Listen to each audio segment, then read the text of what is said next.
Varicose veins వ్యాధికి కేవలం 30 నిమిషాల్లో చికిత్స. కాల్ చేయండి 9989527715.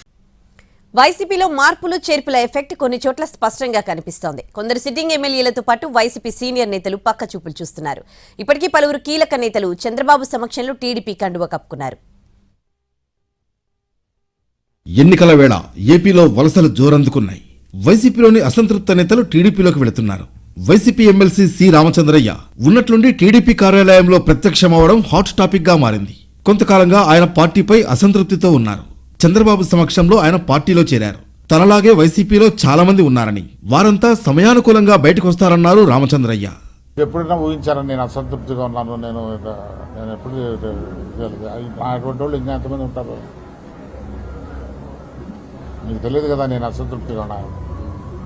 అసంతృప్తి అంటే పదవులు లేకేం కాదు, కానీ సాటిస్ఫాక్షన్ లేదంటే. ఎంపీ విజయసాయిరెడ్డి బావమరిది ద్వారకనాథరెడ్డి సైతం వైసీపీకి గుడ్ బై చెప్పారు. చంద్రబాబు సమక్షంలో టీడీపీలో చేరారాయన. ద్వారకనాథరెడ్డి 1994లో టీడీపీ నుంచి ఎమ్మెల్యేగా గెలిచారు. అయితే లక్కిరెడ్డిపల్లి నియోజకవర్గం రద్దయింది. కొన్ని మండలాలు రాయచోటిలో విలీనం కావడంతో 2009లో టీడీపీ నుంచి రాయచోటి టికెట్ కోసం ప్రయత్నించారు. ఆ తర్వాత వైసీపీలో చేరిన ఆయన 2014, 2019లో 2 సార్లు టికెట్ ఆశించి భంగపడ్డారు. అప్పట్నుంచి రాజకీయాలకు దూరంగా ఉంటూ వచ్చారు ద్వారకనాథరెడ్డి. మరో సీనియర్ నేత దాడి వీరభద్రరావు సైతం వైసీపీని వీడారు. చంద్రబాబు సమక్షంలో టీడీపీలో చేరారాయన. వీరితో పాటు విశాఖ, కడప, అనంతపురం, చీరాల, బాపట్ల, పార్వతీపురం నియోజకవర్గాల నుంచి నేతలు టీడీపీలో చేరారు. ఒకరిద్దరు పార్టీని వీడి వెళ్లడం వల్ల తమకేమీ నష్టం లేదన్నారు వైసీపీ నేత వైవి సుబ్బారెడ్డి.